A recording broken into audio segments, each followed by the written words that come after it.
तो सब लोग ब्रेक के बाद वापस आ चुके होंगे। तो अब हम लोग स्टार्ट करने जा रहे हैं question number 92।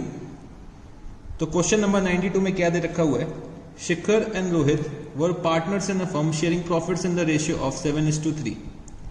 On 1st April 2013, they admitted Kavi as a new partner for 1/4 share in the profits of the firm. Kavi brought 4,30,000 rupees as his capital and rupees 25,000 for his share of goodwill premium. The balance sheet of Shikhar and Rohit as on 1st April 2013 was as follows. तो मेरे को यहाँ पे balance sheet दे रखी हुई है शिखर और रोहित की। तो Shikhar's capital 8 lakh rupees, Rohit capital 3,50,000 rupees और बचे 11,50,000 रुपीस, इनके कैपिटल का टोटल आ गया। फिर मेरे को क्वेश्चन में जनरल रिजर्व दे रखा है, कंपनसेशन रिजर्व दे रखा है, वर्कमैन कंपनसेशन रिजर्व। तो दोनों का अमाउंट कितना है, 1 लाख रुपीस और क्रेडिटर्स 1,50,000 रुपीस। तो मैंने यहाँ पे जनरल रिजर्व को अंडरलाइन कर लिया और बचे वर्कमैन कंपनसेशन रिजर्व को भी मैंने यहाँ पे अंडरलाइन कर लिया कि ये मेरे को डिस्ट्रीब्यूट करना पड़ेगा। फिर land and building 3,50,000 rupees, machinery 4,50,000 rupees, debtors 2,20,000 rupees, less provision 20,000, तो ये कितना हो जाएगा 2 lakh rupees, stock 3,50,000 rupees, cash 1,50,000 rupees. It was agreed that the value of land and building will be appreciated by 20%. Value of machinery will be depreciated by 10%. The liabilities of workmen compensation fund was determined at rupees 50,000. Capital of Shikhar and Rohit will be adjusted on the basis of Kavi's capital and actual cash to be brought in or to be paid off as the case may be. Prepare evaluation account, partners capital account, balance sheet of the new firm. तो चलो इस question को हम लोग solve करते हैं। तो मेरे को यहाँ पे रिवैल्यूएशन का एडजस्टमेंट दे रखा है, रिजर्व्स का भी एडजस्टमेंट दे रखा है। उसके बाद कैपिटल जो हमारा नया पार्टनर लेकर आ रहा है तो वो हम लोग रिकॉर्ड कर लेंगे, गुडविल का भी हम लोग डिस्ट्रीब्यूशन कर देंगे। फिर बच्चे मेरे को यहाँ पे कैपिटल एडजस्टमेंट दे रखी है कि मेरे को अपने ओल्ड पार्टनर्स के कैपिटल बैलेंसेस को एडजस्ट करना है on the basis of new partners capital. ठीक है जी, तो चलो इस क्वेश्चन को स्टार्ट करते हैं। क्वेश्चन नंबर जो हम लोग कर रहे हैं, क्वेश्चन नंबर है 92। Question number 92। तो हम लोग रीवैल्यूएशन अकाउंट से शुरू करते हैं। Revaluation account, revaluation account. तो बच्चे रीवैल्यूएशन अकाउंट हम लोग बनाने जा रहे हैं। तो रीवैल्यूएशन अकाउंट का मेरे को रूल पता है कि अगर मेरे को दुख हो रहा है तो हम लोग डेबिट करेंगे और अगर मेरे को खुशी हो रही तो हम लोग क्रेडिट करेंगे। ठीक है जी, तो मेरे को यहाँ पे दे रखा है कि value of land and building will be appreciated by 20%। तो मैंने यहाँ पे लिखा बाय लैंड एंड बिल्डिंग। तो लैंड एंड बिल्डिंग की वैल्यू मेरे को 20% से अप्रिशिएट करनी है, मतलब 3,50,000 का 20%, 70,000 रुपीस। ठीक है जी। फिर बच्चे मेरे को मशीन को डेप्रिशिएट करना है 10% से। तो मैंने यहाँ पे लिखा टू मशीनरी अकाउंट। तो मेरे को 10% का डेप्रिसिएशन दिखाना है मशीनरी में। तो 4,50,000 का 10%, 45,000 रुपीस। तो बच्चे मेरे को रिवैल्यूएशन से रिलेटेड दो ही आइटम्स दे रखे हैं। वर्कमैन कंपनसेशन का जो क्लेम है वो हम लोग वर्कमैन कंपनसेशन रिजर्व से मीट आउट करेंगे। तो यहाँ पे जो प्रॉफिट आ रहा है वो हम लोग अपने ओल्ड पार्टनर्स में डिस्ट्रीब्यूट करेंगे। तो मैंने यहाँ पे क्या लिखा, to Shikhar's capital account, to Rohit capital account. तो इन लोगों का प्रॉफिट शेयरिंग रेशियो क्या दे रखा हुआ है, तो इन लोगों का प्रॉफिट शेयरिंग रेशियो है 7:3। तो 7:3 का रेशियो है, मतलब 7/10 और बचे 3/10। तो प्रॉफिट मेरे को कितने का हो रहा है, प्रॉफिट मेरे को होगा 25,000 रुपीज का, जो मेरे को डिस्ट्रीब्यूट करना है 7:3 के रेशियो में। तो 25,000 रुपीज का प्रॉफिट है, तो 7,500 रोहित का शेयर हो जाएगा और बचे 17,500 शिखर का शेयर हो जाएगा। तो हम लोगों ने यहाँ पे रिवैल्यूएशन अकाउंट बना लिया अब हम लोग चलते हैं अपने कैपिटल अकाउंट पे। तो कैपिटल अकाउंट मेरे को शिखर का बनाना है, रोहित का बनाना है और कवि का बनाना है। तो मैंने यहां पे लिखा शिखर, रोहित, कवि, शिखर, रोहित और बचे कवि। तो मेरे ये 3 पार्टनर्स हैं जिसका मेरे को कैपिटल अकाउंट बनाना है। तो फटाफट से हम लोग फॉर्मेट ड्रॉ करते हैं। तो मैं यहां पे ओपनिंग बैलेंसेस लिख दूंगा शिखर और रोहित के।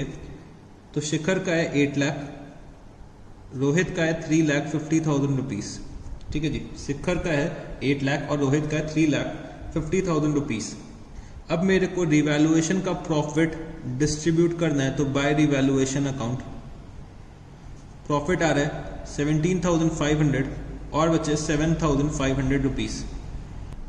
फिर रिवैल्यूएशन के बाद मेरे को अपने रिजर्व्स को डिस्ट्रीब्यूट करना है। तो मेरा जर्नल रिजर्व दे रखा हुआ है, तो मैंने यहाँ पे लिखा बाय जर्नल रिजर्व, और जर्नल रिजर्व का अमाउंट है 1 लाख रुपीज, जो मेरे को 7:3 के रेशियो में डिस्ट्रीब्यूट करना है।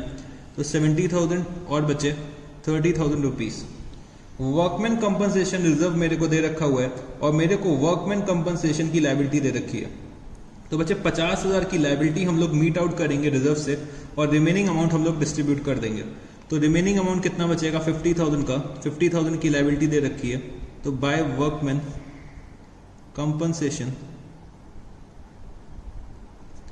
रिजर्व, तो 50,000 मेरे को डिस्ट्रीब्यूट करना है 7:3 के रेशियो में। तो बचे 35,000 शिखर को मिलेगा और 15,000 रोहित को मिल जाएगा। तो हम लोगों ने रिवैल्यूएशन कर लिया है, रिजर्व्स को डिस्ट्रीब्यूट कर दिया है। अब बचे मेरे को कैपिटल और गुडविल का ट्रीटमेंट करना है, जो मेरे नए पार्टनर लेकर आएगा। जो मेरा नया पार्टनर लेकर आएगा उसका मेरे को एडजस्टमेंट करना है कैपिटल और गुडविल का। तो मैंने यहां पे क्या लिखा, बाय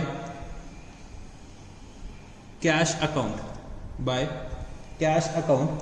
तो बच्चे नया पार्टनर जो है हमारा वो 4,30,000 रुपीज की कैपिटल लेकर आ रहा है। 4,30,000 कैपिटल लेकर आ रहा है और बच्चे 25,000 रुपीज का गुडविल का शेयर लेकर आ रहा है। 4,30,000 कैपिटल का और 25,000 रुपीज गुडविल का लेकर आ रहा है। तो टोटल में ये लेकर आ रहा है कितना, 4,55,000 रुपीज। अब बच्चे मेरे को यहाँ पे न्यू पार्टनर का शेयर दे रखा हुआ है, बट मेरे को न्यू प्रॉफिट शेयरिंग रेशियो नहीं दे रखा है और कोई बात नहीं दे रखी है। तो बच्चे जो मेरा ओल्ड रेशियो होगा वही मेरा क्या हो जाएगा, सैक्रिफाइसिंग रेशियो हो जाएगा। तो मैंने यहाँ पे क्या लिखा, बाय कवीज कैपिटल अकाउंट। तो हम लोग गुडविल को डिस्ट्रीब्यूट करेंगे 7:3 के रेशियो में। मतलब मेरे को 25,000 रुपीज डिस्ट्रीब्यूट करना है 7:3 के रेशियो में। तो इसका मतलब ये हो गया 17,500 और बचे 7,500 शिखर और रोहित को मिल जाएंगे। और इसका करस्पॉन्डिंग इफेक्ट मैं यहां पे दिखा दूंगा। तो to Shikhar capital account, to Rohit capital account.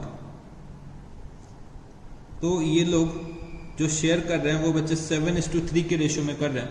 तो शिखर के अकाउंट में 17,500 चला गया और 7,500 रोहित के अकाउंट में चला गया। तो हम लोगों ने कैपिटल का ट्रीटमेंट कर लिया और साथ ही साथ गुडविल का भी ट्रीटमेंट कर लिया। अब क्वेश्चन में मेरे को बोल रखा है कि मेरे को यहाँ पे कैपिटल एडजस्टमेंट करना है। मेरे को अपने ओल्ड पार्टनर्स के कैपिटल को एडजस्ट करना है on the basis of new partners capital. तो चलो अब हम लोग चलते हैं अपने वर्किंग नोट पे।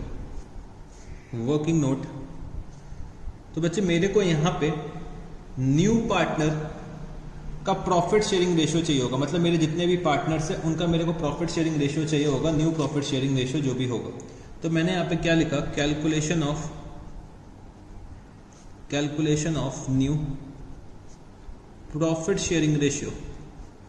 तो मेरे को ये पता है कि भाई फर्म का जो टोटल शेयर होता है वो कितना होता है 1, और बच्चे कवि जो आ रहे हैं 1/4 के लिए आ रहे हैं। तो रिमेनिंग शेयर कितना हो गया, रिमेनिंग शेयर हो जाएगा 3/4। 3/4 शिखर और रोहित शेयर करेंगे इन द रेशियो ऑफ 7:3।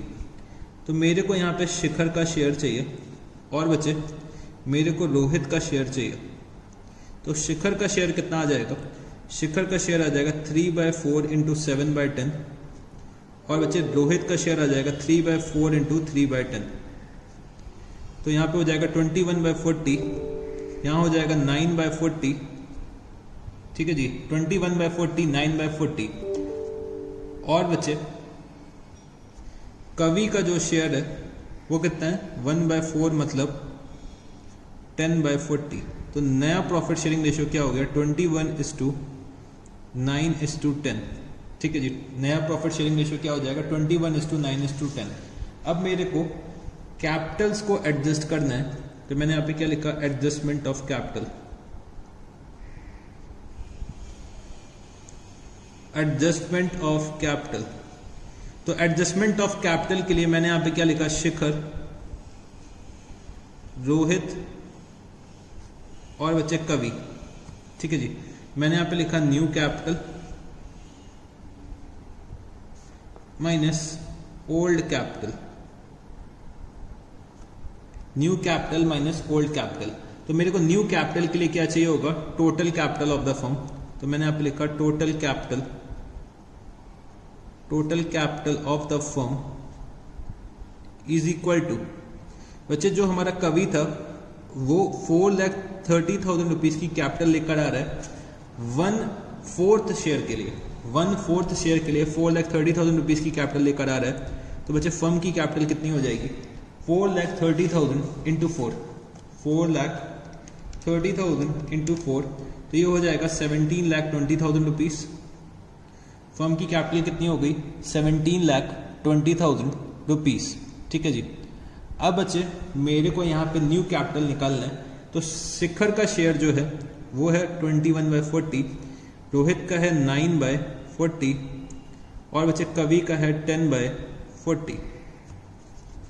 ठीक है जी, तो मेरे को न्यू कैपिटल इनकी निकालनी है। तो बच्चे 17,20,000 इंटू 21/40, 17,20,000 इंटू 21/40 अगर मैं करता हूँ तो यहाँ पे शिखर का जो नया कैपिटल आ रहा है वो बच्चे 9,03,000। रोहित की जो नई कैपिटल आएगी बच्चे वो कितनी आ जाएगी? तो 17,20,000 इंटू 9 डिवाइडेड बाय 40। रोहित की आ रही है 3,87,000 रुपीज और बच्चे कवि की कितनी थी? कवि की थी 4,30,000 रुपीज। अब इनके ओल्ड एडजस्टेड कैपिटल बैलेंस कितने आ रहे हैं? तो ओल्ड एडजस्टेड कैपिटल बैलेंस के लिए बच्चे मैं क्या करूंगा? क्रेडिट साइड का टोटल करूंगा और डेबिट साइड में अगर कुछ दे रखा है तो उससे मैं लेस कर दूंगा। तो डेबिट साइड में तो मेरे को कुछ नहीं दे रखा है, तो बस मेरे को क्रेडिट साइड का टोटल करना है। तो अगर हम लोग टोटल करते हैं तो शिखर का बैलेंस कितना आ जाएगा? 8 lakh plus 17,500 plus 70,000 plus 35,000 plus 17,500। तो शिखर का जो अभी ओल्ड कैपिटल चल रहा है, ओल्ड एडजस्टेड कैपिटल चल रहा है, वो कितना चल रहा है? 9,40,000 रुपीज। और बच्चे अगर मैं रोहित का कैलकुलेट करता हूं तो 3,50,000 प्लस 7,500 प्लस 30,000 प्लस 15,000 प्लस 7,500, तो रोहित का आ रहा है 4,10,000 रुपीज। ठीक है जी, और कवि का ऑलरेडी 4,30,000 रुपीज है। तो बच्चे कवि में तो मेरे को कुछ भी नहीं करना होगा। अब हम लोग आते हैं शिखर पे। तो बच्चे शिखर का जो कैपिटल होना चाहिए वो कितना होना चाहिए? 9,03,000 रुपीज होना चाहिए, बट एक्चुअली में है कितना? 9,40,000 रुपीज। मतलब 37,000 रुपीज क्या है? एक्सेस है। बच्चे रोहित का कैपिटल 3,87,000 रुपीज होना चाहिए था, बट है एक्चुअली में कितना? 4,10,000 रुपीज। मतलब एक्सेस है 23,000 रुपीज। तो बच्चे एक्सेस अगर कैपिटल है तो शिखर और रोहित अपने घर लेकर चले जाएंगे जितना भी एक्सेस होगा। तो मतलब शिखर 37,000 रुपीज घर लेकर चला जाएगा, रोहित 23,000 रुपीज घर लेकर चला जाएगा। तो मैंने यहाँ पे क्या लिखा? मैंने यहाँ पे लिखा to cash account, to cash account 37,000 rupees और बचे 23,000 रुपीज। और फिर मैंने यहाँ पे लिख दिया to balance carry down, to balance carry down. तो बैलेंस कैरी डाउन कितना आ जाएगा 9,03,000, 3,87,000 और बचे 4,30,000 रुपीज़। और अगर टोटल करोगे आप लोग तो टोटल कितना आ जाएगा 9,40,000, 4,10,000 और बचे 4,55,000, 9,40,000, 4,10,000, 4,55,000। तो मैंने आपको बताया है कि अगर कैश से रिलेटेड एक से ज़्यादा ट्रांजैक्शंस हो रहे हैं तो आप लोग क्या करो कि कैश अकाउंट भी बना लिया करो। तो एक छोटा सा हम लोग यहाँ पे कैश अकाउंट बना लेते हैं। चलो नेक्स्ट पेज पे ही बना लेते हैं, यहाँ पे स्पेस नहीं है। तो कैश अकाउंट, कैश अकाउंट, तो कैश का बैलेंस जो मेरे को दे रखा हुआ है वो है 1,50,000 रुपीज़। तो मैंने यहाँ पे लिखा to balance brought down 1,50,000, 1,50,000 rupees और बचे कवि जो लेकर आ रहे हैं तो टू कवीज कैपिटल, कवि लेकर आए थे 4,55,000 रुपीज़ और बचे शिखर घर लेकर गए हैं तो बाय शिखर्स कैपिटल, शिखर घर लेकर गए 37,000 और बचे रोहित भी घर लेकर गए हैं तो रोहित घर लेकर गए 23,000 रुपीज़। ठीक है जी। तो मैंने यहाँ पे लिखा क्या बाय बैलेंस कैरी डाउन। तो टोटल करते हैं इसका, तो टोटल कितना आ जाएगा 6,05,000, 6,05,000 और बचे बैलेंसिंग फिगर आएगा 5,45,000 रुपीज़। तो कैश अकाउंट मेरा बन के यहाँ पे तैयार हो चुका है। अब मेरे को balance sheet of new firm बनानी है। तो balance sheet of new firm, balance sheet of new firm. तो चलो क्विकली हम लोग बैलेंस शीट भी बना लेते हैं। Balance sheet of new firm, तो कैपिटल अकाउंट के बैलेंसेस मेरे को पता है। कैपिटल अकाउंट शिखर, रोहित और बचे कवि। तो शिखर का बैलेंस आ रहा था कैपिटल का 9,03,000, रोहित का 3,87,000 और बचे कवि का आ रहा था 430। टोटल कितना हो जाएगा 17,20,000 रुपीज़। ठीक है जी। फिर इसके बाद बचे मेरे को यहाँ पे क्या लिखना पड़ेगा, क्रेडिटर्स। क्रेडिटर्स का अमाउंट है 1,50,000 रुपीज़ और बचे workman compensation liability, workman compensation liability 50,000 rupees की, वो मैं यहाँ पे लिख दूंगा। फिर land and building, land and building, तो लैंड एंड बिल्डिंग की मैंने वैल्यू इंक्रीज करी थी, 3,50,000 रुपीज़ की थी और 70,000 रुपीज़ का इंक्रीज है। इसका मतलब कितना हो गया 4,20,000 रुपीज़। फिर बच्चे मशीनरी को मैंने डेप्रिशिएट करा था, तो मशीनरी मेरी 4,50,000 रुपीज़ की थी। हम लोगों ने इसको डेप्रिशिएट करा था 10%, मतलब 45,000 रुपीज़। तो मशीनरी हो जाएगी 4,05,000 रुपीज़। डेटर्स मेरे आ रहे हैं 2,20,000 रुपीज़ के, लेस प्रोविजन 20,000 रुपीज़। तो नेट डेटर्स कितने हो जाएंगे 2 लाख रुपीज़। फिर बच्चे स्टॉक, स्टॉक की वैल्यू मेरे को दे रखी हुई है 3,50,000 और कैश, कैश की वैल्यू दे रखी है 1,50,000 रुपीज़। तो टोटल कितना हो जाएगा, तो अगर हम लोग टोटल करते हैं अपने लाइबिलिटी साइड का, तो लाइबिलिटी साइड का टोटल आ रहा है 19,20,000 रुपीज़। और बच्चे एसेट साइड का अगर हम लोग टोटल करते हैं तो एसेट साइड का टोटल आ रहा है, तो बच्चे हम लोगों ने यहाँ पे कैश का जो बैलेंस है वो गलत लिख दिया, वो हम लोगों ने लास्ट बैलेंस शीट का लिख दिया है गलती से। ये कितना हो गया है 5,45,000 रुपीज़ हो चुका है। तो इसको सही कर लेना।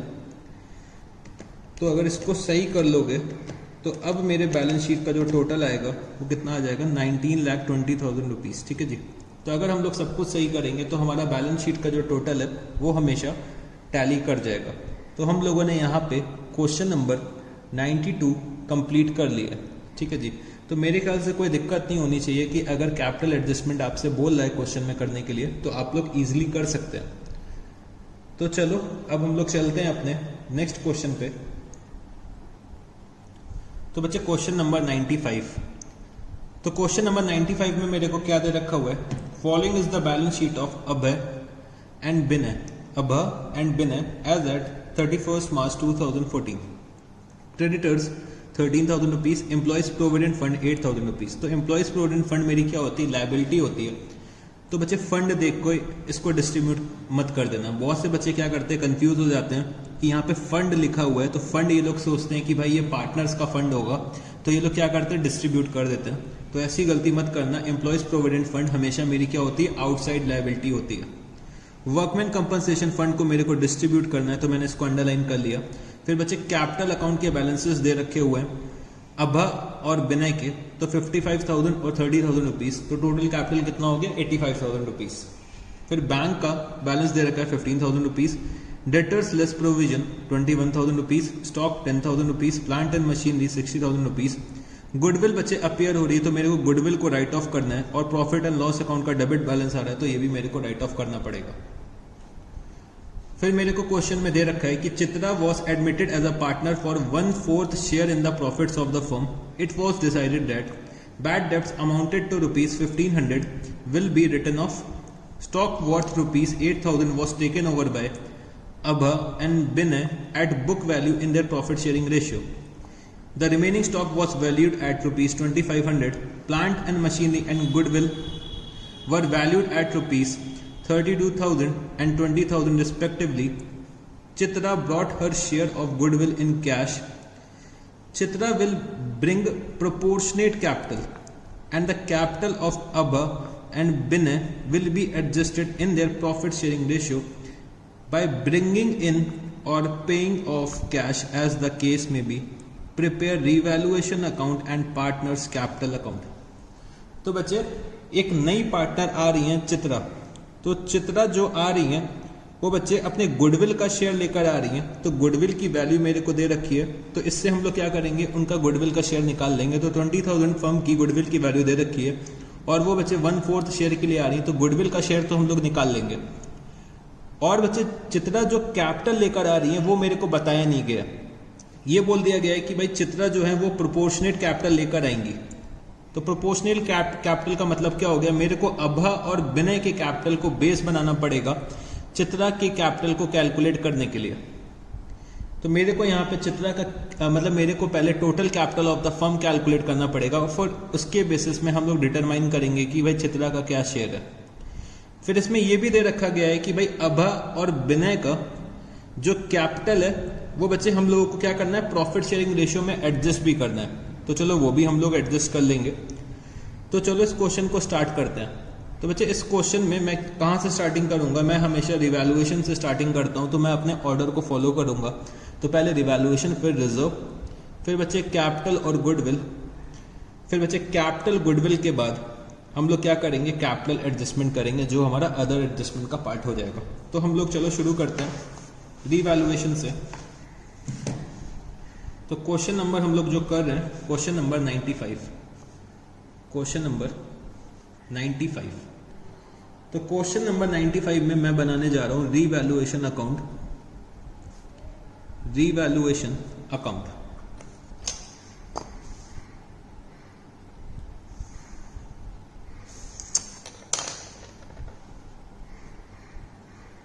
तो मेरे को यहां पे ये दे रखा हुआ है कि bad debts amounted to ₹1,500 will be written off. तो बच्चे मैंने यहाँ पे बैड डेब्ट्स के लिए 1,000 रुपए का प्रोविजन बना रखा है। तो भाई 1,500 में 1,000 तो हम लोग प्रोविजन से एडजस्ट कर देंगे। जो रिमेनिंग बचेगा वो हम लोग कहाँ पे लिख देंगे, रिवैल्यूएशन अकाउंट में लिख देंगे। तो मैंने यहाँ पे क्या लिखा, to bad debts. To bad debts. तो बैड डेब्ट्स हो रखी है 1,500 की। और बच्चे 1000 रुपये हम लोग प्रोविजन से एडजस्ट कर रहे हैं, तो रिमेनिंग अमाउंट मैंने यहाँ पे लिख दिया कितना 500 रुपीज़। ठीक है जी। फिर मेरे को दे रखा हुआ है stock worth ₹8,000 was taken over by Abha and Binay at book value in their profit sharing ratio. तो अभा और बिनय 8000 रुपये का स्टॉक घर लेकर चले जा रहे हैं, तो रिमेनिंग स्टॉक मेरा कितना बचेगा? रिमेनिंग स्टॉक बचे 2000 रुपये का बचेगा। तो 2000 रुपये का जो स्टॉक है बच्चे उसकी हम लोगों ने वैल्यू करी, तो पता चला कि मेरे को कि ये स्टॉक की वैल्यू जो है वो 2500 रुपीज़ है। तो मैं यहाँ पे क्या लिखूंगा? By stock account. मेरे स्टॉक की वैल्यू इंक्रीज हो रही है और 500 रुपीज़ से इंक्रीज हो रही है, तो ये मेरे लिए खुशी की बात है, मैंने इसको रिवैल्यूएशन अकाउंट में लिख लिया। Plant and machinery and goodwill were valued at 32,000 and 20,000 respectively. तो बच्चे हम लोगों को प्लांट एंड मशीनरी का रिवैल्यूएशन करना है, तो प्लांट एंड मशीनरी हमारी बैलेंस शीट में आ रही 60,000 रुपीज़ की, और बच्चे उसकी एक्चुअल वैल्यू कितनी 32,000 रुपीज़ है, तो हम लोग इसको डिक्रीज कर देंगे। तो प्लांट एंड मशीनरी की वैल्यू अगर कम हो रही है तो मेरे को दुख होगा, और बच्चे 28,000 रुपीज़, 60,000 रुपीज़ बैलेंस शीट में आ रही है और एक्चुअल वैल्यू कितनी है 32,000, तो 28,000 रुपीज़ से हमने डिक्रीज कर दिया। तो बच्चे इतने आइटम्स रीवैल्यूएशन से रिलेटेड दे रखे थे, अब मेरे को यहाँ पे रीवैल्यूएशन का लॉस डिस्ट्रीब्यूट करना पड़ेगा। तो 28,500 और बच्चे 28,500, तो रीवैल्यूएशन का लॉस आ रहा है, तो बच्चे हम लोग आभा और बिनय के बीच में डिस्ट्रीब्यूट करेंगे। तो बाय आभास कैपिटल बाय बिजनेस कैपिटल।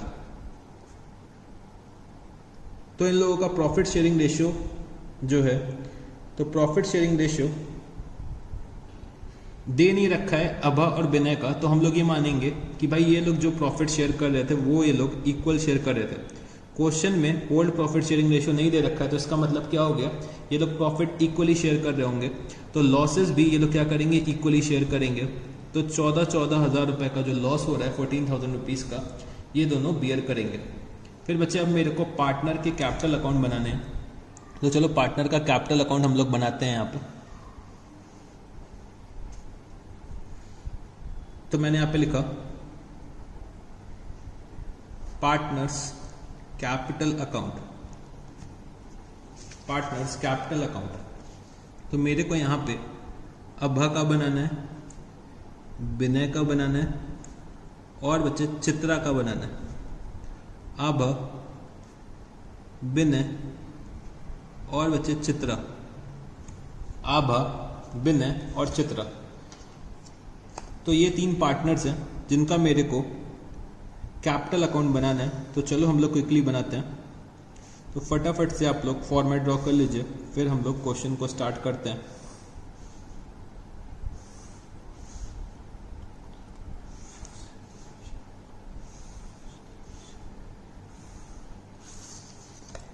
तो मेरे को सबसे पहले यहाँ पे ओपनिंग बैलेंसेस लिखने पड़ेंगे।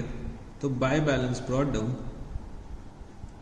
तो ओपनिंग बैलेंसेस दे रखे हुए हैं 55,000 और बचे 30,000 रुपीज़, वो मैंने यहाँ पे लिख दिए हैं। ठीक है जी, ओपनिंग बैलेंसेस मैंने लिख दिए हैं। फिर बचे मेरे को रिवैल्यूएशन का लॉस डिस्ट्रीब्यूट करना पड़ेगा। तो टू रिवैल्यूएशन अकाउंट, लॉस आ रहा है 14,000 और बचे 14,000 रुपीज़। फिर बचे मेरे को यहाँ पे वर्कमैन कंपनसेशन फंड दे रखा हुआ है, और बचे वर्कमैन कंपनसेशन लायबिलिटी मेरे को कुछ भी नहीं दे रखी है, तो मैं पूरा का पूरा फंड को डिस्ट्रीब्यूट कर दूंगा। तो मैंने यहाँ पे क्या लिखा? By workman compensation fund, by workman compensation fund. और बच्चे मैं इक्वल रेशियो में डिस्ट्रीब्यूट करूंगा, मतलब 7500 और 7500। तो हम लोगों ने वर्कमैन कंपनसेशन फंड डिस्ट्रीब्यूट कर दिया है। अब बच्चे मेरे को अपने अक्यूमुलेटेड लॉसेस को डिस्ट्रीब्यूट करना है। तो मैंने यहाँ पे क्या लिखा? To profit and loss account. तो ये भी हम लोग इक्वली डिस्ट्रीब्यूट करेंगे। तो 2500 और बच्चे 2500। गुडविल का अमाउंट दे रखा हुआ है बैलेंस शीट में, तो हम लोग साथ ही साथ क्या करते हैं कि चलो भाई गुडविल भी राइट ऑफ कर देते हैं। तो 10,000 रुपये की गुडविल है, 5,000 और 5,000 दोनों के बीच में राइट ऑफ कर दिया हम लोगों ने। तो हम लोगों ने यहाँ पे रिवैल्यूएशन का ट्रीटमेंट कर लिया है, रिजर्व्स का ट्रीटमेंट कर लिया है। अब बच्चे मेरे को ये देखना है कि कैपिटल और गुडविल का ट्रीटमेंट करना है, तो जो भी मेरी चित्रा लेकर आ रही है, मतलब चित्रा जो नई पार्टनर है वो लेकर आ रही है, तो उसका मेरे को कैपिटल और गुडविल का एडजस्टमेंट करना है। बट यहाँ पे क्वेश्चन में दे रखा है कि Chitra will bring proportionate capital, तो चलो हम लोग लिख देते हैं यहाँ पे कि by cash account. By cash account लिखने में क्या जा रहा है बच्चे, हमें पता तो है कि जो चित्रा है वो कैपिटल भी लेकर आ रही है और बच्चे गुडविल भी लेकर आ रही है, बस मेरे को अमाउंट नहीं पता है, तो मैंने यहाँ पे क्या लिख दिया, बाय कैश अकाउंट। तो गुडविल का अमाउंट चलो पहले हम लोग कैलकुलेट कर लेते हैं। तो गुडविल जो फर्म की वैल्यू दे रखी है वो कितनी है, 20,000 रुपीज। 20,000 रुपीज बच्चे फर्म की गुडविल की वैल्यू दे रखी है, तो मेरे को यहाँ पे चित्रा का शेयर निकालना है। तो चलो चित्रा का शेयर निकालते हैं। तो मैंने यहाँ पे लिखा वर्किंग नोट,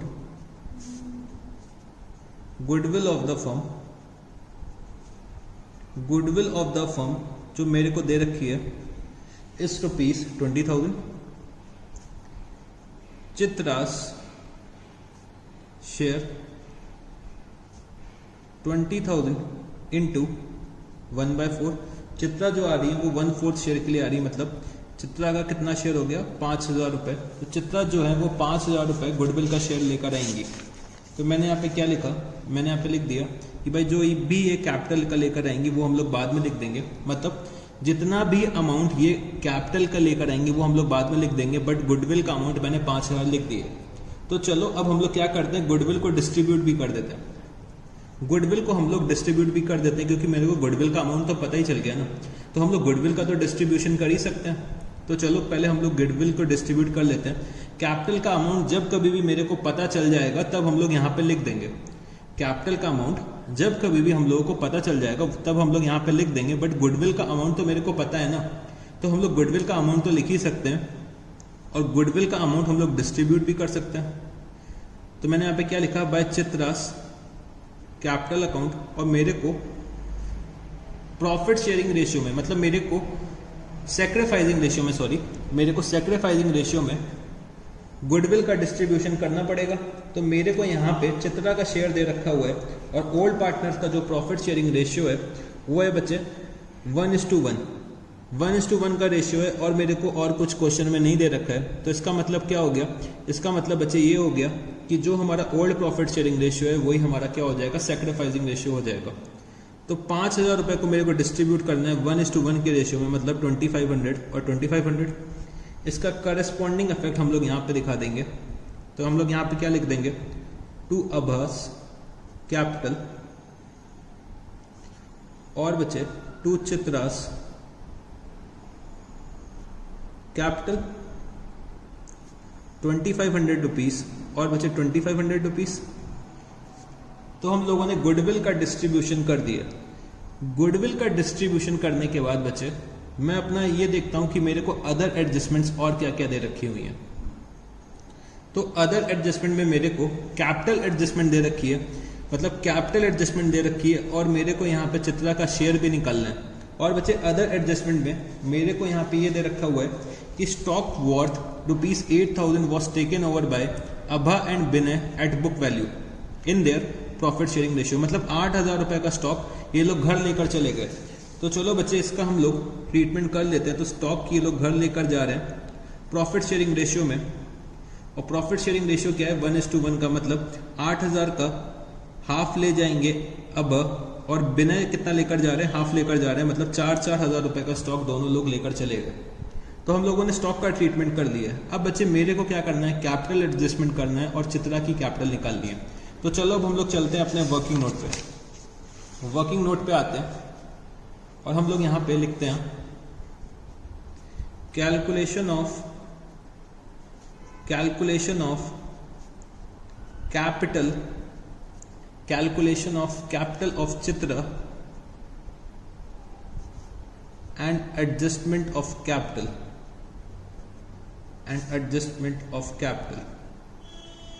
तो मेरे को चित्रा का कैपिटल निकालना है कि भाई चित्रा कितना कैपिटल लेकर आएंगी। तो इसके लिए मेरे को कंबाइंड एडजस्टेड ओल्ड पार्टनर्स के कैपिटल बैलेंस की जरूरत पड़ेगी। कंबाइंड एडजस्टेड ओल्ड पार्टनर्स के कैपिटल बैलेंस की मेरे को यहां पे जरूरत पड़ेगी, तो मैंने यहां पे क्या लिखा, combined adjusted old partners capital balance, ये मेरे को चाहिए। ठीक है जी। तो मेरे दो पार्टनर हैं, एक तो है अभा और एक है विनय। ये दोनों मेरे क्या हैं, ओल्ड पार्टनर्स हैं। तो इनका हम लोग अब एडजस्टेड कैपिटल बैलेंस कैलकुलेट करने जा रहे हैं। तो इन लोगों की जो ओल्ड कैपिटल थी वो कितनी थी, 55,000 और बचे 30,000 रुपीज। इसमें मैं क्या ऐड कर दूंगा, इसमें मैं ऐड करूंगा बच्चे, मैं ऐड करूंगा रिजर्व्स को, और बच्चे मैं लेस क्या करूंगा, रीवैल्यूएशन के लॉस को, गुडविल के डिस्ट्रीब्यूशन को भी मैं यहां से लेस कर दूंगा, और बच्चे जो भी हम लोगों ने एक्यूमुलेटेड लॉसेस को डिस्ट्रीब्यूट करा है वो भी मैं यहाँ पे लेस कर दूंगा, और जो भी पार्टनर्स अपने घर पे लेकर चले गए स्टॉक को वो भी लेस कर देंगे, और जो भी गुडविल का शेयर मिला है वो हम लोग क्या कर देंगे, ऐड कर देंगे। ठीक है जी। तो मैंने यहाँ पे सबसे पहले क्या लिखा, मैंने यहाँ पे लिखा वर्कमैन कंपनसेशन फंड का जो हम लोगों ने डिस्ट्रीब्यूशन करा था। तो वर्कमैन कंपनसेशन फंड हम लोगों ने डिस्ट्रीब्यूट करा था 7500 और बच्चे 7500। फिर याद करो रिवैल्यूएशन का लॉस आ रहा था 14,000, हम लोग लेस करेंगे। फिर बच्चे गुडविल हमने डिस्ट्रीब्यूट करी थी, मतलब गुडविल का जो बैलेंस आ रहा था बैलेंस शीट में वो हम लोगों ने ओल्ड पार्टनर्स में डिस्ट्रीब्यूट करा था 5,000 रुपीज, वो भी लिख देंगे हम लोग यहाँ पे। ठीक है जी। फिर बच्चे प्रॉफिट एंड लॉस का डेबिट बैलेंस आ रहा था, तो प्रॉफिट एंड लॉस का डेबिट बैलेंस आ रहा था कितना, 5,000 रुपए, वो भी हम लोगों ने डिस्ट्रीब्यूट करा था, तो 2,500 और बचे 2,500 रुपीज। फिर बचे स्टॉक जो है वो हमारे पार्टनर्स घर लेकर चले गए थे, तो मैंने यहाँ पे क्या लिखा, माइनस स्टॉक। स्टॉक कितना लेकर गए हैं, 4,000 और बचे 4,000, और साथ ही साथ इन लोगों को और क्या मिला है, इन लोगों को मिला है गुडविल का शेयर। इन लोगों को क्या मिला है, गुडविल का शेयर मिला है, मतलब शेयर ऑफ गुडविल इन लोगों को कितना रिसीव हुआ है, शेयर ऑफ गुडविल इन लोगों को रिसीव हुआ है 2,500 और बचे 2,500। तो ये सारे एडजस्टमेंट्स मेरे को ओल्ड कैपिटल में करने थे। ये तो बच्चे मैंने आपको यहाँ पे करके दिखाया है, बट आप लोग चाहते तो डायरेक्टली भी निकाल सकते थे। डायरेक्टली कैसे निकालते, क्रेडिट का टोटल करते बच्चे, इसमें से डेबिट के आइटम सारे के सारे लेस कर देते, तो तब भी आपको कंबाइंड एडजस्टेड कैपिटल मिल जाता। ठीक है जी। तो अगर आप लोग वैसे भी निकालते तो बिल्कुल सही होता, बट मैंने आपको ये निकाल के दिखाना था। तो चलो हम लोग अब यहाँ पे एडजस्टेड बैलेंस निकाल लेते हैं। तो एडजस्टेड कैपिटल, एडजस्टेड कैपिटल कितनी आ जाएगी, तो 55,000 plus 7,500 minus 14,000 minus 5,000 minus 2,500 minus 4,000 और बच्चे प्लस 2,500। तो ये आ रहा है मेरा 39,500 रुपीज। और सिमिलरली हम लोग विनय का भी निकाल लेते हैं। तो 30,000 plus 7,500 minus 14,000 minus 5,000 minus 2,500 minus 4,000 plus 2,500। तो विनय का आ रहा है 14,500। तो हमें दोनों के एडजस्टेड कैपिटल बैलेंस मिल गए। अब मेरे को यहाँ पे क्या करना पड़ेगा, अब बच्चे मेरे को यहाँ पे कंबाइंड एडजस्टेड कैपिटल निकालना है। तो कंबाइंड एडजस्टेड कैपिटल क्या हो जाएगा, combined adjusted capital is equal to 39,500 plus 14,500। इन दोनों के अगर हम लोग कैपिटल बैलेंसेस को ऐड कर देंगे तो मेरे को combined adjusted capital of old partners पता चल जाएगा। तो ये कितना आ जाएगा, ये आ जाएगा मेरा 54,000 रुपीज, 54,000 रुपीज। ठीक है जी, ये कितना आ गया, 54,000 रुपीज। अब बच्चे मेरे को यहाँ पे, अब मेरे को यहाँ पे total capital of the firm चाहिए। तो total capital of the firm is equal to, तो बच्चे 54,000 रुपीज तो इनका कैपिटल है। और बच्चे जो ये लोग प्रॉफिट शेयर कर रहे हैं वो बच्चे कितना शेयर कर रहे हैं। देखो बच्चे 1/4 जो था मैंने यहाँ पे लिखा working note number 3। Total share बच्चे कितना होता है फर्म का, टोटल शेयर होता है 1। टोटल शेयर में जो चित्रा का शेयर है, चित्रा का शेयर कितना है 1/4 है। तो बच्चे रिमेनिंग शेयर जो होगा वो किसका होगा, रिमेनिंग शेयर जो होगा वो बच्चे हमारे अभा और विनय का होगा, मतलब 3/4। तो बच्चे 3/4 इनका कंबाइंड शेयर है और इनकी कंबाइंड कैपिटल कितनी है 54,000 रुपीज। तो फर्म की कैपिटल कितनी हो जाएगी, तो भाई combined capital into reciprocal of their share मतलब इनटू 4/3। तो फर्म की अगर मैं कैपिटल की बात करूं तो फर्म की कैपिटल हो जाएगी 72,000 रुपीज। फर्म की कैपिटल कितनी हो गई 72,000 रुपीज। तो बच्चे यहां पे चित्रा की कैपिटल कितनी हो जाएगी, Chitra capital is equal to 72,000 into 1/4 मतलब चित्रा की कैपिटल आ गई 18,000 रुपीज। तो बच्चे चित्रा जो है वो 18,000 रुपए का कैपिटल लेकर आएंगी, 18,000 रुपए का कैपिटल चित्रा लेकर आ रही है। तो मैंने यहाँ पे क्या लिखा 18,000 रुपीज और मैंने ये कहाँ से निकाला, वर्किंग नोट नंबर 2 से निकाला। तो 18,000 प्लस 5,000 कितना हो जाएगा टोटल 23,000 रुपीज। ठीक है जी 23,000 रुपीज। तो बच्चे जो क्वेश्चन में मेरे को कैश अकाउंट नहीं दे रखा है तो इसको सही कर लेना, इसको बैंक कर लेना। ठीक है जी, क्वेश्चन में कैश नहीं दे रखा है तो बैंक दे रखा है, तो मैंने यहाँ पे क्या कर दिया बाय बैंक अकाउंट। 18,000 प्लस 5,000 23,000 रुपए चित्रा लेकर आ रही है, जिसमें से 18,000 कैपिटल का 5,000 गुडविल का शेयर है। ठीक, अब क्वेश्चन में मेरे को और क्या दे रखा हुआ है, क्वेश्चन में मेरे को ये दे रखा है कि भाई चित्रा का कैपिटल निकालो। चित्रा का कैपिटल तो हम लोगों ने निकाल लिया और बच्चे अभा और विनय का कैपिटल जो है वो एडजस्ट कर दो। अभा और विनय का कैपिटल एडजस्ट कर दो on the basis of their new profit sharing ratio. तो मेरे को सबसे पहले क्या चाहिए होगा, न्यू प्रॉफिट शेयरिंग रेशियो चाहिए होगा। तो न्यू प्रॉफिट शेयरिंग रेशियो हमें यहाँ पे कैलकुलेट करना है। तो रिमेनिंग शेयर बचे 3/4 जो डिस्ट्रीब्यूट होगा वो किस रेशियो में होगा, इक्वल रेशियो में डिस्ट्रीब्यूट होगा। तो मैंने यहाँ पे लिखा अभा और बच्चे विनय, 3/4 को हम लोग इक्वली डिस्ट्रीब्यूट कर रहे हैं। तो अभा को मिलेगा 3/8, विनय को मिलेगा 3/8 और बच्चे चित्रा का जो शेयर था वो था 1/4, इसका मतलब क्या हो गया 2/8। तो नया प्रॉफिट शेयरिंग रेशियो क्या हो गया 3:3:2। और मेरे को ये पता है कि भाई total capital of the firm कितना है। Total capital of the firm मैंने कैलकुलेट कर लिया, total capital of the firm अभी अभी मैंने कैलकुलेट करा था। तो total capital of the firm आ रहा था 72,000 रुपीज। ठीक है जी, 72,000 रुपीज टोटल कैपिटल फर्म का आ रहा है। तो मेरे को कोई ये बता सकता है कि भाई अभा, विनय और चित्रा का कैपिटल कितना होना चाहिए। तो भाई इनका प्रॉफिट शेयरिंग रेशियो है 3/8, इनका है 3/8 और इनका है 2/8। तो इनका न्यू कैपिटल जो फर्म में होना चाहिए, न्यू फर्म में न्यू कैपिटल इनका होना चाहिए 72,000 इंटू 3/8। तो ये कितना हो जाएगा 27,000 और बचे 18,000 रुपीज। और मेरे को ओल्ड एडजस्टेड कैपिटल मेरे को अभी अभी मैंने निकाला है,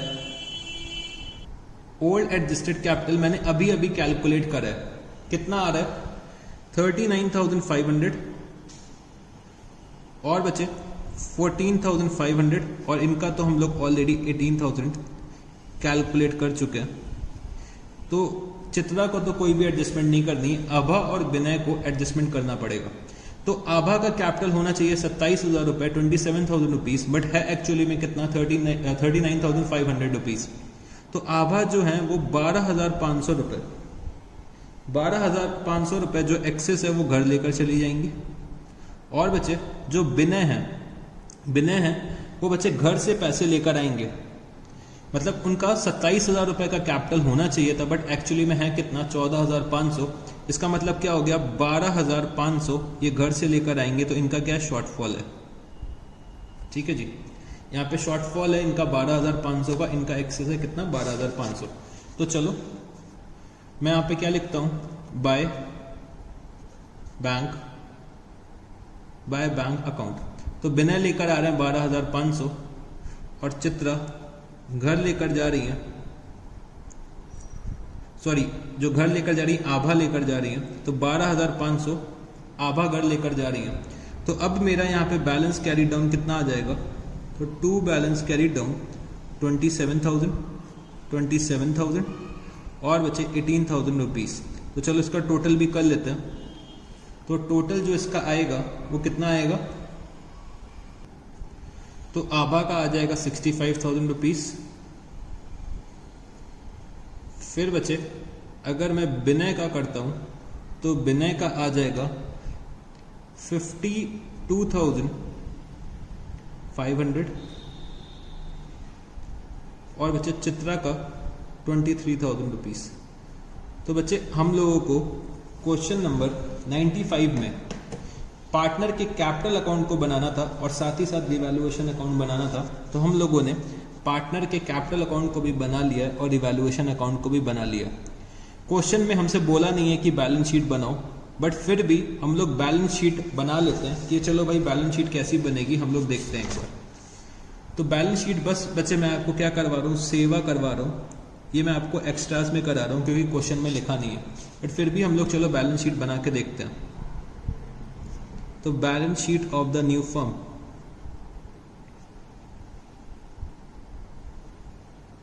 balance sheet of the new firm as at 31st March 2014।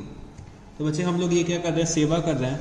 अगर एग्जाम में ये क्वेश्चन आता तो हम लोग यहीं पे ख़त्म कर देते, बैलेंस शीट नहीं बनाते, बट हम लोग यहाँ पे थोड़ा सा एडिशनल करना चाहते हैं। तो चलो बैलेंस शीट भी बना लेते हैं।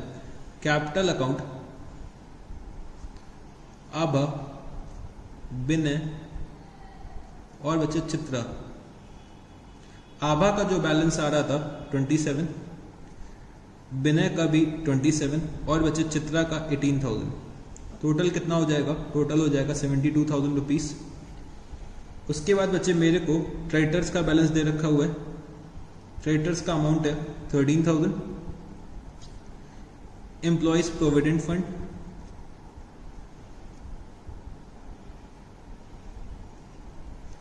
Employees provident fund 8,000 rupees. और बच्चे बैंक का बैलेंस जो है वो अब चेंज हो जाएगा। तो बैंक अकाउंट मैं अलग से नहीं बना रहा हूँ, बैंक अकाउंट मैं यहीं पे दिखा देता हूँ आपको कि भाई 15,000 ओपनिंग बैलेंस था, 23,000 रुपीज़ चित्रा लेकर आती हैं और बच्चे 12,500 ये घर लेकर जा रहे हैं, मतलब अभा जो है वो घर लेकर जा रही है और 12,500 बिना लेकर आ रहे हैं। तो नेट इफेक्ट क्या हो जाएगा, जीरो हो जाएगा। तो ये टोटल कितना हो गया 38,000। डेटर्स जो मेरे हो जाएंगे, तो डेटर्स मेरे आ जाएंगे कितने 22,000 माइनस प्रोविजन। तो अब 1,500 का हो गया, टोटल कितना हो गया, टोटल हो जाएगा 20,500। फिर बचे स्टॉक, स्टॉक बचे अब 2,500 रुपीज़ का बचा है। Plant and machinery, plant and machinery 32,000 rupees. ठीक है जी, प्लांट एंड मशीनरी 32,000 रुपीज़ पे हम लोगों ने रीवैल्यू करी थी। तो मेरे ख्याल से हम लोगों ने सारे के सारे आइटम्स बैलेंस शीट में लिख लिए हैं। तो चलो एक बार टोटल करते हैं बैलेंस शीट का, चेक करते हैं कि बैलेंस शीट टैली कर रही है कि नहीं कर रही है। तो मेरा लाइबिलिटी साइड का टोटल आ रहा है 93,000 रुपीज़ और बच्चे मेरे एसेट साइड का भी टोटल कितना आ रहा है 93,000 रुपीज़। तो अगर हम लोगों ने सब कुछ सही कर रखा है बच्चे, तो हमारा जो बैलेंस शीट का टोटल है वो हमेशा टैली कर जाएगा। तो हम लोगों ने यहाँ पे क्वेश्चन नंबर 95 को कंप्लीट कर लिया है। तो बच्चे अब हम लोग आते हैं क्वेश्चन नंबर 99 पे। तो क्वेश्चन नंबर 99 मेरे को क्या दे रखा हुआ है, following is the balance sheet of X and Y as at 31st March 2018. Z is admitted as a partner on that date when the position of X and Y was X capital 10,000 rupees, Y's capital 8,000 rupees, total कितना हो गया 18,000 rupees. Creditors 12,000 rupees, general reserve 16,000 rupees, workman compensation is 4,000 rupees, cash in hand 9,000 rupees, debtors 11,000 rupees, stock 1,12,000 rupees, building 8,000 rupees, machinery 10,000 rupees. X and Y share profits in the proportion of 3:2. The following terms of admission are agreed upon. तो revaluation of assets, building 18,000 rupees, stock 16,000 rupees, liability on workman compensation reserve is determined at rupees 2,000. Z bought as his share of goodwill rupees 10,000 in cash. Z was to bring in further cash as would make his capital equal to 20% of the combined capital of X and Y. X and Y होगा यहाँ पे, तो इसको सही कर लेना. Combined capital of X and Y after above revaluation and adjustments are carried out. तो बच्चे Z जो है वो प्रोपोर्शनेट कैपिटल लेकर आएंगे, जो भी कंबाइंड कैपिटल निकल के आएगा X और Y का, तो उसका 20% ये लेकर आएंगे. फ्यूचर प्रॉफिट शेयरिंग रेशियो क्या दे रखा हुआ है मेरे को, X 2/5, Y 2/5 और Z 1/5. तो मेरे को यहाँ पे new balance sheet of the firm बनानी है और बच्चे capital account of the partners बनाना है. तो सबसे पहले हम लोग यहाँ पे क्या करेंगे, सबसे पहले हम लोग रीवैल्यूएशन अकाउंट बनाएंगे. तो मेरे को यहाँ पे रीवैल्यूएशन का अकाउंट बनाना है. इसके बाद मैं रिजर्व्स का ट्रीटमेंट करूंगा, फिर मैं कैपिटल और गुडविल का एडजस्टमेंट करूंगा. तो चलो स्टार्ट करते हैं क्वेश्चन नंबर 99 को. तो सबसे पहले हम लोग रीवैल्यूएशन अकाउंट बनाते हैं. रीवैल्यूएशन अकाउंट, तो मेरे दो पार्टनर्स हैं X और Y, और बच्चे एक नया पार्टनर कौन आ रहा है, नया पार्टनर हमारा Z आ रहा है. X और Y मेरे दो पार्टनर्स और मेरा नया पार्टनर Z आ रहा है. तो मेरे को रीवैल्यूएशन अकाउंट बनाना है और साथ ही साथ हमें पार्टनर का कैपिटल अकाउंट बनाना पड़ेगा और balance sheet of the new firm बनानी है. तो यहाँ पे दे रखा हुआ है कि भाई बिल्डिंग की जो वैल्यू है वो कितनी है, 18,000 रुपीज़ है, और बैलेंस शीट में हमको कितनी दे रखी है, 8,000 रुपीज़. तो बिल्डिंग को हम लोग रीवैल्यू करेंगे. तो मैंने यहाँ पे क्या लिखा, by buildings account, by buildings account. और बच्चे हम लोग बिल्डिंग की वैल्यू को 10,000 रुपीज़ से इंक्रीज करेंगे. स्टॉक की वैल्यू मेरे को दे रखी है 16,000 रुपीज़, और बच्चे बैलेंस शीट में जो वैल्यू आ रही है वो कितनी है, 12,000 रुपीज़. तो मतलब स्टॉक में भी इंक्रीज है. तो स्टॉक में इंक्रीज है कितने का, स्टॉक में इंक्रीज है 4,000 रुपीज़ का. तो वो भी मैंने यहाँ पे लिख दिया. तो रिवैल्यूएशन से रिलेटेड दो ही आइटम दे रखे थे. तो चलो रिवैल्यूएशन के प्रॉफिट को हम लोग डिस्ट्रीब्यूट करते हैं. तो 2X कैपिटल अकाउंट और बचे 2Y कैपिटल अकाउंट. तो इनका प्रॉफिट शेयरिंग रेशियो था 3:2, मतलब 3/5 और 2/5. टोटल अगर हम लोग करते हैं यहाँ पे, तो टोटल करते हैं ये आएगा 14,000. 14,000 को मेरे को डिस्ट्रीब्यूट करना है 3:2 के रेशियो में. तो अगर हम लोग 14,000 को 3:2 के रेशियो में डिस्ट्रीब्यूट करते हैं तो बच्चे Y का शेयर हो जाएगा 5,600 और यहाँ पे X का शेयर हो जाएगा 8,400 रुपीज़. तो हम लोगों ने यहाँ पे रीवैल्यूएशन अकाउंट बना लिया. अब चलो हम लोग पार्टनर्स के कैपिटल अकाउंट को बनाते हैं. कैपिटल अकाउंट, तो बच्चे तीन पार्टनर्स हैं X, Y और Z. X, Y और Z. तो फटाफट से फॉर्मेट ड्रॉ करिएगा, हम लोग स्टार्ट करते हैं. तो फॉर्मेट ड्रॉ कर लिया होगा आप लोगों ने. तो मेरे को यहाँ पे ओपनिंग बैलेंसेस दे रखे हुए हैं कैपिटल अकाउंट के. तो बाय बैलेंस ब्रॉट डाउन 10,000 और बचे 8,000 रुपीज़. फिर मैं रिवैल्यूएशन के प्रॉफिट को डिस्ट्रीब्यूट करूंगा. तो बाय रिवैल्यूएशन अकाउंट, तो रिवैल्यूएशन का प्रॉफिट आ रहा है 8,400 और बचे 5,600. फिर हम लोग अपने रिजर्व्स को डिस्ट्रीब्यूट करेंगे आफ्टर रिवैल्यूएशन. तो सबसे पहले मैं जर्नल रिजर्व को डिस्ट्रीब्यूट करता हूं. तो जर्नल रिजर्व का अमाउंट मेरे को दे रखा है 16,000 रुपीज़. इसको मेरे को डिस्ट्रीब्यूट कौन से रेशियो में करना है, 3:2 के रेशियो में करना है. तो बच्चे जर्नल रिजर्व का जो शेयर निकल के आएगा, तो Y का आ रहा है 6,400 और X का कितना आ जाएगा 9,600. वर्कमैन कंपनसेशन रिजर्व मेरे को दे रखा हुआ है और बच्चे लायबिलिटी मेरे को दे रखी हुई है वर्कमैन कंपनसेशन की. तो 4,000 रुपए का रिजर्व है, लायबिलिटी कितने की है, 2,000 रुपए की है. तो 2,000 की लायबिलिटी जो है वो हम लोग रिजर्व से मीट आउट कर लेंगे और रिमेनिंग डिस्ट्रीब्यूट कर देंगे. तो मैंने यहाँ पे क्या लिखा, by workman compensation reserve, workman compensation reserve. तो मेरे को 2,000 रुपए डिस्ट्रीब्यूट करना है 3:2 के रेशियो में, मतलब 1,200 और बचे 800 रुपीज़. तो हम लोगों ने यहाँ पे जर्नल रिजर्व डिस्ट्रीब्यूट कर दिया, वर्कमैन कंपनसेशन रिजर्व भी डिस्ट्रीब्यूट कर दिया. तो हम लोगों ने रिवैल्यूएशन का ट्रीटमेंट कर लिया, रिजर्व्स का ट्रीटमेंट कर लिया. अब बच्चे डिवैल्यूएशन और रिजर्व के बाद मेरे को अब कैपिटल का ट्रीटमेंट करना है और साथ ही साथ जो मेरा नया पार्टनर गुडविल लेकर आएगा उसका ट्रीटमेंट करना है। तो बच्चे मेरे को कैपिटल का अमाउंट तो यहाँ पे कैलकुलेट करना पड़ेगा। तो मैंने यहाँ पे क्या लिखा, बाय कैश अकाउंट। और बच्चे मेरे को कैपिटल का अमाउंट कैलकुलेट करना है, तो मैंने यहाँ पे क्या लिख दिया, गुडविल का अमाउंट लिख दिया। जो मेरा नया पार्टनर लेकर आ रहा है वो बच्चे कितना है, 10,000 रुपीज। तो हम लोग क्या करेंगे, गुडविल को डिस्ट्रीब्यूट कर देंगे। तो मैंने यहाँ पे क्या लिखा, बाय जेड्स कैपिटल अकाउंट, और मैं यहाँ पे क्या लिख दूंगा, टू एक्स और वाइज कैपिटल अकाउंट। तो पहले मैं चेक कर लेता हूँ कि भाई कौन कौन से पार्टनर्स ने गेन करा है, कौन कौन से पार्टनर्स ने सेक्रीफाइस करा है। ठीक है जी। तो पहले मेरे को गेन और सेक्रीफाइस निकालना पड़ेगा, क्योंकि यहाँ पे मेरे को न्यू प्रॉफिट शेयरिंग रेशियो दे रखा है। तो मैं आता हूँ वर्किंग नोट पे, और मैंने यहाँ पे क्या लिखा, कैलकुलेशन ऑफ गेन और सेक्रीफाइस। तो मेरे को न्यू रेशियो दे रखा है, मेरे को ओल्ड रेशियो दे रखा है।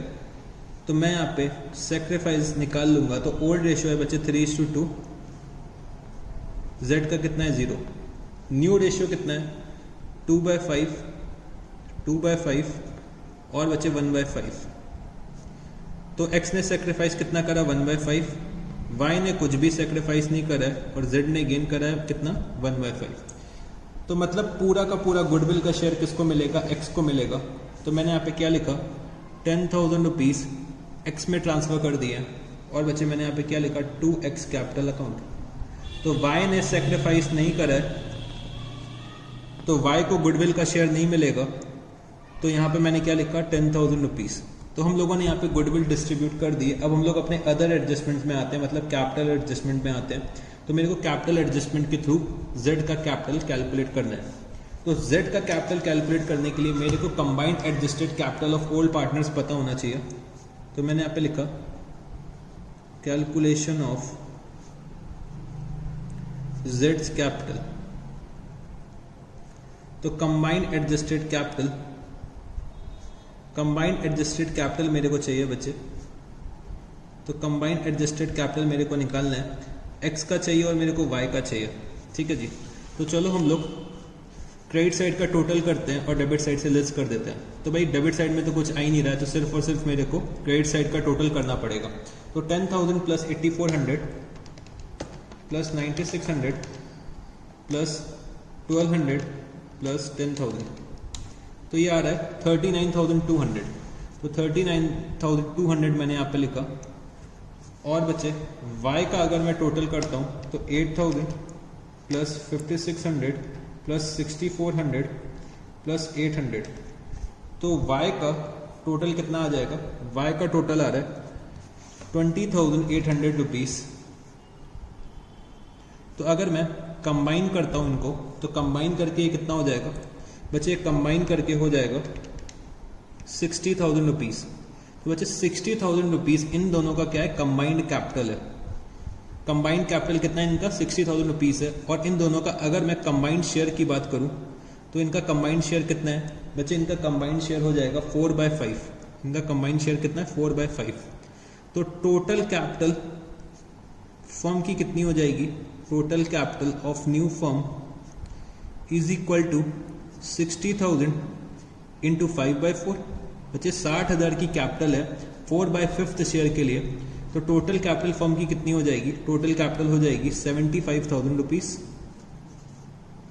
तो यहाँ पे Z की कैपिटल कितनी निकल के आएगी, Z's capital is equal to 75,000 into his profit sharing ratio मतलब 1/5। तो Z का कैपिटल कितना हो जाएगा, Z के कैपिटल का शेयर आ जाएगा 15,000 रुपीज। तो बच्चे क्वेश्चन में ये नहीं दे रखा है कि मेरे को अब x और y की कैपिटल को एडजस्ट करना है। लास्ट क्वेश्चन में दे रखा था कि भाई x और y को अपनी कैपिटल को एडजस्ट करना पड़ेगा on the basis of total capital of the new firm. तो बच्चे इस क्वेश्चन में मेरे को एडजस्टमेंट के लिए नहीं बोला है, तो हम लोग एडजस्टमेंट नहीं करेंगे। तो मेरा जो ये क्वेश्चन है वो बस यहीं पे समाप्त हो जाएगा। तो 15,000 मैं यहाँ पे लिखूंगा, टोटल कितना हो जाएगा 25,000 रुपीज। और मैं यहाँ पे लिख दूंगा टू बैलेंस कैरी डाउन। अगर एडजस्टमेंट करने के लिए बोलता तो मैं क्या करता, टोटल कैपिटल को बच्चे टोटल कैपिटल को न्यू प्रॉफिट शेयरिंग रेशियो के बेसिस में बांटता, और बच्चे मेरे को ऑलरेडी कैपिटल बैलेंसेस पता है, तो हम लोग चेक कर लेते हैं कि भाई कितना कैपिटल होना चाहिए था और कितना कैपिटल है, सरप्लस और डेफिशिएंसी हम लोग निकाल सकते थे। बट इस क्वेश्चन में ऐसा कुछ मेंशन नहीं है, तो हम लोग डायरेक्टली इस क्वेश्चन को अब यहीं पे एंड कर देंगे। तो 39,200, 20,800 और बचे 15,000 रुपीज़। तो अगर यहाँ का टोटल भी अगर हम लोग देखते हैं तो कितना आएगा, 39,200, 20,800, 25,000 रुपीज़, 39,200, 20,800 और बचे 25,000 रुपीज़। तो हम लोगों ने कैपिटल अकाउंट्स बना लिए हैं। अब मेरे को बैलेंस शीट बनानी है फर्म की, तो चलो हम लोग बैलेंस शीट भी बना लेते हैं। तो balance sheet of new firm, balance sheet of new firm as at तो बच्चे हम लोग बना रहे हैं 31 मार्च 2018 को, 31 मार्च 2018 को हम लोग बैलेंस शीट बना रहे हैं।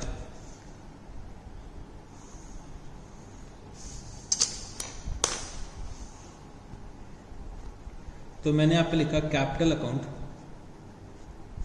X, Y और Z, 39,200, 20,800 और बचे 15,000 रुपीज़। तो टोटल कितना हो गया, 75,000 रुपीज़। ठीक है जी। क्रेडिटर्स का बैलेंस आ रहा है 12,000 रुपीज़, और बचे हम लोगों ने वर्कमैन कंपनसेशन लायबिलिटी भी क्रिएट करी थी। तो वर्कमैन कंपनसेशन लायबिलिटी, तो वर्कमैन कंपनसेशन लायबिलिटी जो मैंने क्रिएट करी थी वो बच्चे क्रिएट करी थी 2,000 रुपीज़ की, वो मैंने यहाँ पे लिख दी। इसके बाद कैश इन हैंड अब मेरे पास कितना हो जाएगा, तो बच्चे 9,000 रुपीज़ मेरे को दे रखा है और 25,000 रुपीज़ जेट लेकर आया है, तो टोटल हो जाएगा 34,000 रुपीज़। इसके बाद डेटर्स, तो डेटर्स का बैलेंस है 11,000 रुपीज़। स्टॉक हम लोगों ने रीवैल्यू करा था 16,000 रुपीज़ पे। बिल्डिंग हम लोगों ने रीवैल्यू करी थी 18,000 रुपीज़ पे, और बचे मशीनरी की वैल्यू दे रखी है 10,000 रुपीज़। ठीक है जी। तो हम लोगों ने सारे के सारे आइटम्स लिख लिए हैं, तो चलो अब टोटल करते हैं। तो मेरे लाइबिलिटी साइड का टोटल आएगा 89,000 रुपीज़, और अगर मैं अपने एसेट साइड का टोटल करता हूँ, तो अगर एसेट साइड का टोटल करता हूँ तो एसेट साइड का भी टोटल कितना आ रहा है, 89,000 रुपीज़ आ रहा है। तो बच्चे अगर हम लोगों ने सब कुछ सही कर रखा है तो हमारा जो बैलेंस शीट का टोटल होगा वो हमेशा टैली कर जाएगा। तो हम लोगों ने यहाँ पे क्वेश्चन नंबर 99 भी कंप्लीट कर लिया।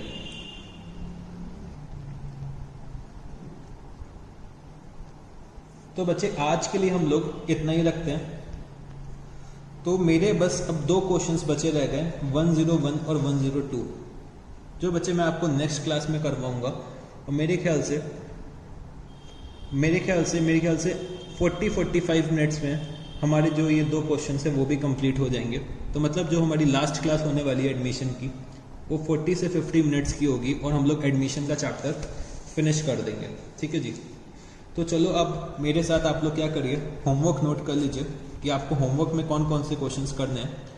तो होमवर्क यहाँ पे नोट करिएगा, होमवर्क 91, फिर बचे question number 93, question number 94, question number 96, 97, 98 और बचे क्वेश्चन नंबर 100। ये क्वेश्चंस आपको क्या करना है, होमवर्क में करने हैं। तो ये जो क्वेश्चंस दे रखे हुए हैं बच्चे, सारे के सारे क्वेश्चंस में मेरे ख्याल से एडजस्टमेंट ऑफ कैपिटल का ट्रीटमेंट है। एडजस्टमेंट ऑफ कैपिटल का ट्रीटमेंट मेरे ख्याल से सारे के सारे क्वेश्चंस में है, अदर देन क्वेश्चन नंबर 93। तो 93 को अगर मैं एक्सक्लूड कर दूं तो बाकी जो ये क्वेश्चंस मैंने आपको 5-6 दे रखे हुए हैं, तो सब में कैपिटल एडजस्टमेंट का ट्रीटमेंट है जो आपको करना है। ठीक है जी। तो सीबीएसई बोर्ड वाले चाहे तो इग्नोर कर सकते हैं, ये वाला होमवर्क ना भी करें, बट क्वेश्चन नंबर 93 तो उनको भी करना है। तो मतलब सीए फाउंडेशन वालों को तो सभी कुछ करना है, बट सीबीएसई बोर्ड वाले जो बच्चे हैं वो क्वेश्चन ये वाले इग्नोर कर सकते हैं क्योंकि इनके करिकुलम का पार्ट नहीं है। अगर वो लोग चाहें तो प्रैक्टिस के पॉइंट ऑफ व्यू से कर सकते हैं, ऐसी कोई दिक्कत नहीं है। और मुश्किल से 5-6 क्वेश्चन है तो मेरे ख्याल से 1 आवर या 2 आवर से ज़्यादा नहीं लगेगा। तो अगर आप प्रैक्टिस भी कर लेंगे तो कोई दिक्कत नहीं हो जाएगी। ठीक है जी, तो इतने क्वेश्चंस आप लोग करिएगा और अगर आपको कोई डाउट होता है तो आप मेरे से पूछ सकते हैं। ठीक है जी, और लास्ट क्लास अब हम लोग जब एडमिशन में आएंगे तो मेरे को सिर्फ और सिर्फ आपको 2 क्वेश्चंस और कराने हैं, तो वो मैं आपको करवा दूंगा और हम लोग अपने एडमिशन के चैप्टर को वाइंड अप कर लेंगे। ठीक है, तो बच्चे आज जो हम लोगों ने करा, आज हमारी थी कौन सी, लेक्चर नंबर 7 था। तो कम से कम हम लोगों ने अप्रॉक्सीमेटली, मतलब अगर मैं क्लास 12 की बात करूं तो मैं क्लास 12 के पॉइंट ऑफ व्यू से सब कुछ कंप्लीट कर चुका हूं।